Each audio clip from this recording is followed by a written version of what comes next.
আসসালামু আলাইকুম। স্নেহের শিক্ষার্থীরা, আজ আমি তোমাদের সাথে অত্যন্ত গুরুত্বপূর্ণ একটি বিষয় নিয়ে আলোচনা করতে চাচ্ছি, সেটি হচ্ছে মৌলিক সংখ্যা। দেখো, সংখ্যা জগতে অনেক সংখ্যা আছে যাদের গুণনীয়ক আছে একটি, আবার কোনো কোনো সংখ্যার গুণনীয়ক আছে দুটি, আবার কোনো সংখ্যার গুণনীয়ক আছে দুইয়ের অধিক। এরপরে ভিত্তি করে আমরা সংখ্যাকে আজকে শ্রেণীবিভাগ করব। সেই শ্রেণীবিভাগ থেকে আমরা মূলত মৌলিক সংখ্যা কি এবং মৌলিক সংখ্যা কিভাবে বের করতে হয়, কোন সংখ্যা মৌলিক কিনা সেটি কিভাবে আমরা অতি সহজে বের করতে পারি, আমি সেই বিষয়টি নিয়ে আজকে তোমাদের সাথে আলোচনা করতে চাই। তাহলে প্রথমে আমরা আসি আসলে গুণনীয়ক কি বা উৎপাদক কি, সেটি আমরা একটা উদাহরণের সাহায্যে বোঝাতে চাচ্ছি। মনে করো 12 একটি সংখ্যা। এখন এই 12 সমান বা 12 চেয়ে ছোট কোন কোন সংখ্যা দ্বারা 12 কে ভাগ করা যায় সেগুলো আমরা একটু দেখি। সেটি হচ্ছে 1, 2, 3, 4, 6 আর 12। অর্থাৎ তাহলে কোন সংখ্যার সমান বা ওই সংখ্যা থেকে ছোট যেসব সংখ্যা দ্বারা ওই সংখ্যাটিকে ভাগ করলে ভাগশেষ শূন্য হবে, অর্থাৎ ওই সংখ্যাটি নিঃশেষে বিভাজ্য, তারা হচ্ছে ওই সংখ্যার গুণনীয়ক বা উৎপাদক। তাহলে এই যে আমরা বোর্ডে 12 লিখলাম, 12র গুণনীয়ক আছে এই 6টি। এখন দেখো, এই গুণনীয়কগুলোর ভিতরে আমরা যদি 1 এবং 12 কে বাদ রাখি, তাহলে মাঝখানের যে গুণনীয়কগুলো থাকে অর্থাৎ 2, 3, 4 আর 6, এদেরকে বলা হয় প্রকৃত গুণনীয়ক। এখন আমরা কয়েকটা সংখ্যা দেখি যে এদের প্রকৃত গুণনীয়ক আছে কিনা। সাপোজ মনে করো 2, এই 2 এর গুণনীয়ক কি কি আছে? 1 আর 2। 3 এর গুণনীয়ক কি কি আছে? 1 আর 3। তারপরে মনে করো 4 এর গুণনীয়ক আছে 1, 2 আর 4। আবার প্রথমে আমরা যে 1 এর গুণনীয়ক আছে শুধু 1, অর্থাৎ 1 এর গুণনীয়ক শুধু 1, 2 এর গুণনীয়ক 1 আর 2, 3 এর গুণনীয়ক 1 আর 3, 4 এর গুণনীয়ক 1, 2 আর 4। এবার আমরা যদি 5 বের করি, 5 এর গুণনীয়ক হবে 1 আর 5। এবার 6 এর গুণনীয়ক আমরা পাবো 1, 2, 3 আর 6। তাহলে দেখো, এই গুণনীয়কের ভিত্তিতে আমরা সংখ্যাকে দুটি শ্রেণীতে ভাগ করতে পারি। দুটি শ্রেণীর জন্য বলছি যাদের গুণনীয়ক আছে মাত্র দুটি, তাদেরকে যদি আমরা একটা দলে আলাদা করি 2, 3, 5, 7, 11, 13 ইত্যাদি ইত্যাদি। এই সংখ্যাগুলো দেখো প্রত্যেকটা দুটো করে গুণনীয়ক আছে। সেই গুণনীয়কগুলো কি? ওই সংখ্যা এবং 1, তাছাড়া অন্য কোনো গুণনীয়ক নেই, এবং এই সংখ্যাগুলো সবাই একের চেয়ে বড়। মৌলিক সংখ্যার সংজ্ঞা হিসেবে আমরা বলতে পারি যেসব সংখ্যা 1 এবং ওই সংখ্যা ভিন্ন অন্য কোনো সংখ্যা দ্বারা নিঃশেষে বিভাজ্য হয় না, অর্থাৎ যেসব সংখ্যার কোনো প্রকৃত গুণনীয়ক নেই তাদেরকে বলা হবে মৌলিক সংখ্যা। তাহলে মৌলিক সংখ্যার সবচেয়ে বড় বৈশিষ্ট্য কি? মৌলিক সংখ্যা হবে একের চেয়ে বড়, আর মৌলিক সংখ্যার প্রকৃত গুণনীয়ক থাকবে না, এবং মৌলিক সংখ্যাটি মাত্র দুটি সংখ্যা দ্বারা বিভাজ্য হবে। সেই দুটি সংখ্যা কি? সেই সংখ্যাটি নিজে এবং 1। তাহলে এখন এইটা তো দেখলাম আমরা 2, 3, 5, 7, 11, 13 এগুলো মৌলিক সংখ্যা। এইভাবে আমরা যদি মৌলিক সংখ্যা 1 থেকে 100 পর্যন্ত দেখি, তাহলে পাবো আমরা 25টি মৌলিক সংখ্যা, অর্থাৎ 1 থেকে 100 পর্যন্ত মোট 25টি মৌলিক সংখ্যা আছে। আজকে আমরা দেখাবো যে অনেক বড় সংখ্যা কিভাবে মৌলিক কিনা সেটি আমরা সহজে নির্ণয় করতে পারি। শিক্ষার্থীরা, তোমরা মনোযোগ দিয়ে এই ক্লাসটি লক্ষ্য করবে। আর একটা জিনিস খেয়াল করবে যে বাকি যে সংখ্যাগুলো আমাদের থাকলো, অর্থাৎ যেগুলো মৌলিক নয়, এক কথায় যেগুলো মৌলিক নয় তারা হচ্ছে যৌগিক সংখ্যা। আর যৌগিক সংখ্যার বৈশিষ্ট্য আছে তাদের কমপক্ষে একটি প্রকৃত গুণনীয়ক থাকবে। আবার যদি এমনি বলি, অর্থাৎ যাদের 2 এর অধিক গুণনীয়ক আছে তারা সবাই যৌগিক সংখ্যা। যেমন আমরা 6 এর কথা যদি ধরি, তাহলে 6 এর গুণনীয়ক আছে 1, 2, তাহলে 6 এর গুণনীয়ক আছে কত? 1, 2, 3 আর 6। এখন দেখো, এই 2 আর 3 এটা হচ্ছে প্রকৃত গুণনীয়ক। আবার দেখো এখানে যদি আমরা টোটাল গুণনীয়ক ধরি তাহলে 2 এর অধিক গুণনীয়ক আছে, তাহলে এই 6 কে বলা হবে যৌগিক সংখ্যা বা কম্পোজিট নাম্বার, আর এদেরকে বলা হবে মৌলিক সংখ্যা বা প্রাইম নাম্বার। তাহলে এখন আমরা দেখব যে 1 কেন মৌলিক সংখ্যা নয়। আসলে 1 কে যদি মৌলিক সংখ্যা হিসেবে ধরি আমরা তাহলে কি সমস্যা আছে। প্রথমত হচ্ছে মৌলিক সংখ্যার দুটো করে গুণনীয়ক থাকে, সেই সংখ্যা এবং 1, কিন্তু 1 এর একটি গুণনীয়ক আছে, সেটি 1 নিজে। তাহলে এই খাতিরে আমরা বলতে পারি যে 1 কে মৌলিক সংখ্যা বলা যায় না। আর মৌলিক সংখ্যার সংজ্ঞায় বলা হয়েছে মৌলিক সংখ্যাটি হবে 1 এর চেয়ে বড়, তাহলে এজন্য 1 মৌলিক সংখ্যা নয়। আরো একটা মজার বৈশিষ্ট্য হচ্ছে যে আমাদের যে যৌগিক সংখ্যাগুলো আছে প্রত্যেক যৌগিক সংখ্যাকে মৌলিক সংখ্যার অনন্য গুণফল আকারে প্রকাশ করা যায়। কথাটি ভালোভাবে বুঝে নিতে হবে। আমি বললাম প্রত্যেক যৌগিক সংখ্যাকে মৌলিক সংখ্যার অনন্য গুণফল আকারে প্রকাশ করা যায়।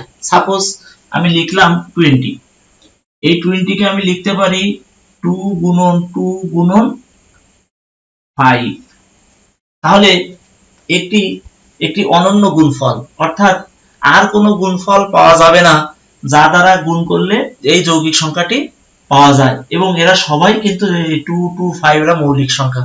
কিন্তু যদি 1 মৌলিক সংখ্যা হতো তাহলে আমরা কি যে এই প্রত্যেক যৌগিক সংখ্যাকে একটি অনন্য মৌলিক সংখ্যার গুণফল আকারে প্রকাশ করা যায় এই বৈশিষ্ট্য আমরা পেতাম না। কেন না? তখন আমরা এটাকে এমন লিখতাম 1 গুণন 2 গুণন 2 গুণন 5, আবার এমন হতে পারতো 1 গুণন 1 গুণন 2 গুণন 2 গুণন 5, তাহলে এটা তো অনন্য বৈশিষ্ট্য হলো না। অর্থাৎ একটি সংখ্যাকে আমরা 1 2 3 ভাবে লিখতে পারলাম, কিন্তু আমাদের যে যৌগিক সংখ্যার যে বৈশিষ্ট্য সেখানে বলা আছে যৌগিক সংখ্যাকে একটি অনন্য মৌলিক সংখ্যার গুণফল আকারে প্রকাশ করা যায়। সুতরাং এই বৈশিষ্ট্যের ভিত্তিতে আমরা বলতে পারি 1 কোনো মৌলিক সংখ্যা নয়। তাহলে 1 কি সংখ্যা? 1 হচ্ছে স্বাভাবিক সংখ্যা, আর 1 কে বলা হয় গুণের অনন্যতা। অর্থাৎ 1 এমন একটি সংখ্যা যা অন্য সংখ্যার সাথে গুণ করলে ওই সংখ্যার মানের কোনো পরিবর্তন হয় না। অর্থাৎ স্বাভাবিক সংখ্যার ভিতরে প্রথম সংখ্যাটি হচ্ছে 1। এবার আমরা আসি, আমরা তো মৌলিক সংখ্যা বিভিন্ন পরীক্ষা এখন থেকে দেখা যাচ্ছে যে যত চাকরি বা নিয়োগ পরীক্ষা হয় বা স্কুলে আমাদের যে জেএসসি পরীক্ষা আছে ইত্যাদি পরীক্ষায় কিন্তু মৌলিক সংখ্যা থেকে প্রশ্ন থাকে।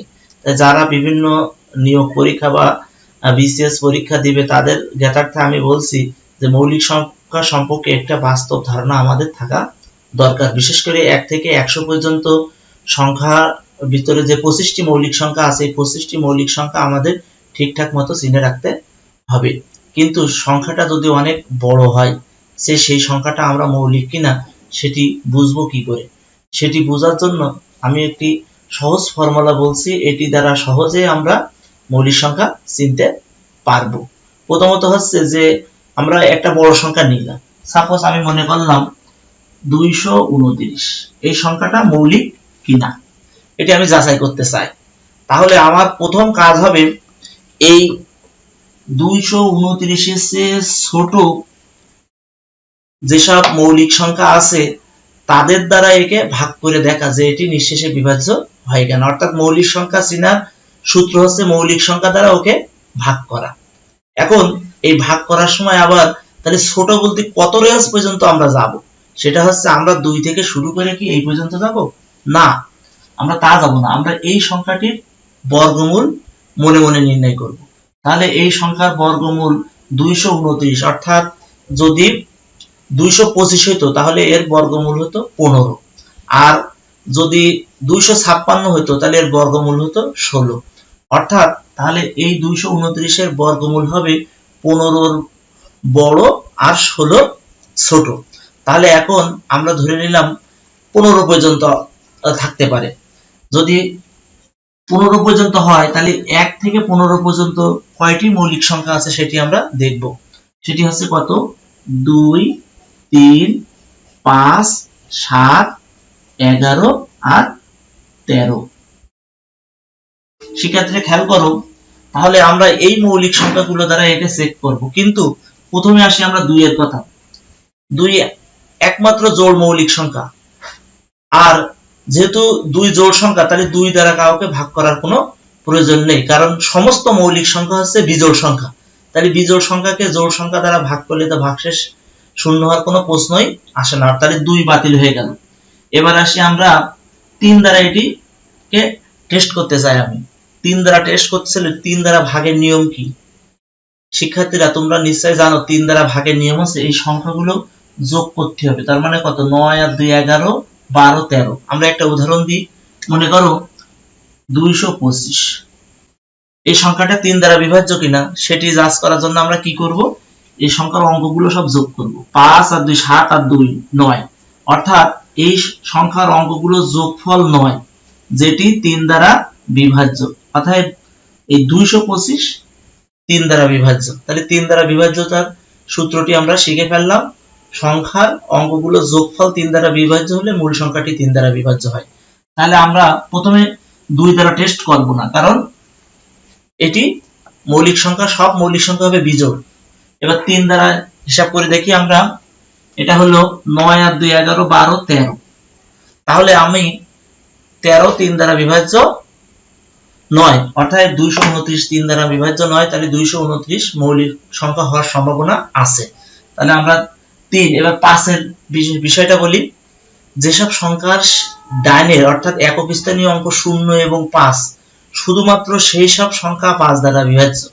তাহলে এই সংখ্যার একক স্থানীয় অঙ্ক 9, এটা 0ও না 5ও না, তাহলে 229 সংখ্যাটি মৌলিক হওয়ার সম্ভাবনা 5 এর ক্ষেত্রেও আরো বৃদ্ধি পেল। অর্থাৎ আমরা 3 দ্বারা টেস্ট করলাম, 5 দ্বারা টেস্ট করলাম, এবার আমরা 7 দ্বারা টেস্ট করব। এবার 7 দ্বারা আমরা ভাগ করে দেখি। আমরা কারণ 5 এরটা আমরা সহজে বুঝে ফেললাম, 7 দ্বারা ভাগ করলে 3 7 21, অর্থাৎ 22 এর নিচে 21 বসালে 19 থাকে, তাহলে অর্থাৎ 7 দ্বারা এটি বিভাজ্য নয়। তাহলে আমি এটি এখনো মৌলিক সংখ্যা হতে পারে। এবার আমি আসি 11 দ্বারা। 11 দুনি 22, 9 থেকে যাচ্ছে, অর্থাৎ এটি মৌলিক সংখ্যা হতে পারে। এবার আসি আমি 13। এবার 13 দিয়ে আমি শুধু 13 দিয়ে ভাগ করলে আমার হয়ে যাচ্ছে। তাহলে 2 2 9, অর্থাৎ এটা আমরা যদি 13 দ্বারা ভাগ করি, 13 কে 13 ঘরের এমন কোন নামতা নেই যেটা 99 এর সাথে মেলে, অর্থাৎ 7 13 91, অর্থাৎ মিলবে না। অর্থাৎ এই সংখ্যাটিকে আমি মৌলিক হিসেবে ঘোষণা করতে পারি।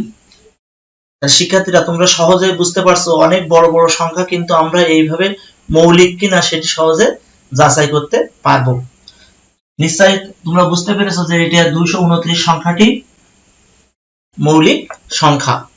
এখন এর চেয়ে বড় বড় সংখ্যা, অর্থাৎ আমরা যদি আমি এখন মোট 3টা ফর্মুলা দেখাবো। এই 3টা ফর্মুলার সাহায্যে শিক্ষার্থীরা তোমরা সহজেই মৌলিক সংখ্যা বের করতে পারবে, কিন্তু এক্সাক্ট মৌলিক সংখ্যা বের করার আসলে কোনো সূত্র আজ পর্যন্ত আবিষ্কৃত হয়নি। আমরা যে সূত্রগুলো দেখাবো সেটা দিয়ে অনেক অনেক মৌলিক সংখ্যা তোমরা বের করতে পারবে, কিন্তু এক্সাক্ট সব মৌলিক সংখ্যা বের করতে পারবে না। প্রথমে আমি 1 নম্বর সূত্রটি একটু বলছি, তোমরা দেখো। সূত্র 1,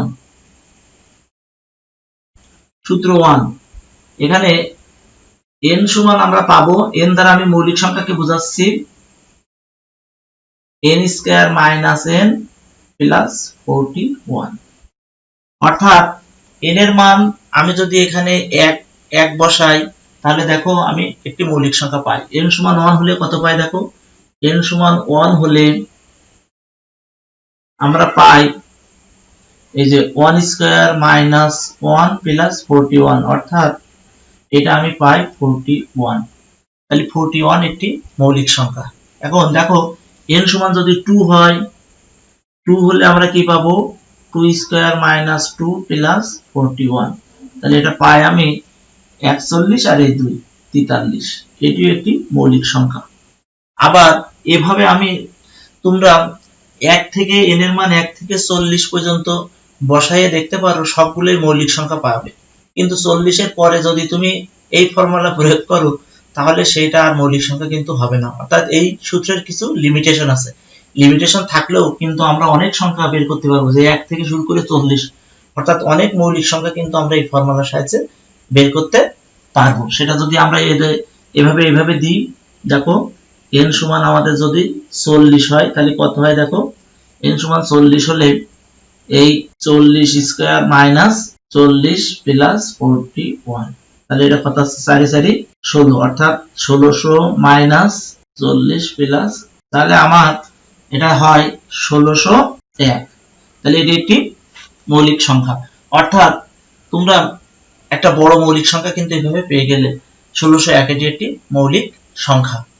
এরপরে যদি এর সে আরো বড় মৌলিক সংখ্যা তোমরা বের করতে চাও, তাহলে আমাদেরকে আর একটা সূত্রের সাহায্য নিতে হবে। সেটি দেখো আমি লিখছি বোর্ডে, সেটা সূত্র নম্বর 2। সূত্র 2, সূত্র 2টা এমন, এটা মৌলিক সংখ্যা, এটা দিলাম আমরা, এটা হচ্ছে n square minus 79n plus 1601। শিক্ষার্থীরা এই সূত্রের সাহায্যে তোমরা n এর মান 1 থেকে শুরু করে 79 পর্যন্ত নিতে পারবে, সেখানে সবই তুমি মৌলিক সংখ্যা পাবে। কিন্তু এর পরে যদি তুমি বাড়ায় নাও, তাহলে পরের মৌলিক সংখ্যাগুলো কিন্তু এই নিয়মে তুমি আর বের করতে পারবে না। তাহলে দেখো n সমান যদি আমরা এখানে 1 বসাই, তাহলে তোমরা একটা মৌলিক সংখ্যা পাবে। n সমান 2 বসালে আরেকটা মৌলিক সংখ্যা পাবে। এভাবে তুমি কত বসাতে পারবে? n সমান 1 থেকে এই 79 পর্যন্ত এই মানগুলো বসিয়ে তোমরা মৌলিক সংখ্যা বের করতে পারবে। বড় বড় মৌলিক সংখ্যা তুমি এই নিয়মে বের করতে পারবে। কিন্তু তুমি যদি চাও যে আরো অনেক বড় মৌলিক সংখ্যা বের করবে, তাহলে আরেকটা সূত্র আছে, কিন্তু সেই সূত্রেরও ত্রুটি আছে। সেই সূত্রের ত্রুটি কি? সেখানে মৌলিক এবং যৌগিক উভয় সংখ্যাই বেরোবে, কিন্তু বড় বড় মৌলিক সংখ্যাও তুমি ওই ফর্মুলায় বের করতে পারবে, যেটিকে বলা হয় ফার্মার সূত্র। ফার্মার সূত্রটি দেখো, সেটি fn সমান 2 square whole to the power n plus 1। n এর মান তুমি 0 থেকে শুরু করতে পারবে। এখানে f0 সমান 2 into 2 two the power 0 plus 1। তার মানে এটা হচ্ছে 2 2 টু দি পাওয়ার 0 মানে 1 প্লাস 1, তাহলে এটা 3। তারপরে n এর মান এবার যদি আমরা 1 বসাই, তাহলে কত হয়? f sub 1 সমান আমি পাই 2 2 টু দি পাওয়ার 1 প্লাস 1, অর্থাৎ আমি পাই 4 প্লাস 1 সমান 5। তাহলে এই সূত্রের সাহায্যে আমরা অনেক বড় বড় মৌলিক সংখ্যা বের করতে পারবো। শিক্ষার্থীরা, আশা করি তোমরা এই ফর্মুলাগুলোর সাহায্যে মৌলিক সংখ্যা বের করার নিয়ম নিশ্চয় শিখতে পেরেছো। তা আজ আমি তোমাদেরকে মৌলিক সংখ্যা সম্পর্কে একটা ধারণা দেওয়ার চেষ্টা করলাম। তোমরা বিভিন্ন যারা ছাত্র আছো, তারা ভবিষ্যতে বিভিন্ন নিয়োগ পরীক্ষা দেবে, বা যারা বিভিন্ন চাকরির পরীক্ষার জন্য প্রস্তুতি নিচ্ছে, সবার জ্ঞাতার্থে আমি বলছি, মৌলিক সংখ্যা নিয়ে কিন্তু অনেক প্রশ্ন আসে। এই মৌলিক সংখ্যা, বিশেষ করে মৌলিক সংখ্যার নিচের কোনটি মৌলিক সংখ্যা, এভাবে 4টা সংখ্যা দেওয়া থাকবে। তাহলে সেই সংখ্যাগুলো থেকে মৌলিক সংখ্যা বের করতে গেলে কি করতে হবে? আমি বললাম, প্রথমত ওই সংখ্যাটাকে বর্গমূল করতে হবে। বর্গমূল করে যে সংখ্যা পাওয়া যাবে, অর্থাৎ সেই সংখ্যার যেসব ছোট সংখ্যা আছে মৌলিক সংখ্যা, সেই সংখ্যাগুলো দিয়ে মূল সংখ্যাটাকে ভাগ করে তোমরা দেখবে। আর ভাগ করার প্রসেসটা তো আমি বলেছি। তোমরা, আশা করছি আজকের ক্লাস থেকে সবাই মৌলিক সংখ্যা সম্পর্কে একটা ভালো ধারণা পেয়েছো। পরের ক্লাসে আমি নতুন বিষয় নিয়ে আলোচনা করব। সেই ক্লাস দেখার আমন্ত্রণ জানিয়ে সবার সুস্বাস্থ্য কামনা করে আমি আমার আজকের ক্লাস এখানে শেষ করছি। আল্লাহ হাফেজ।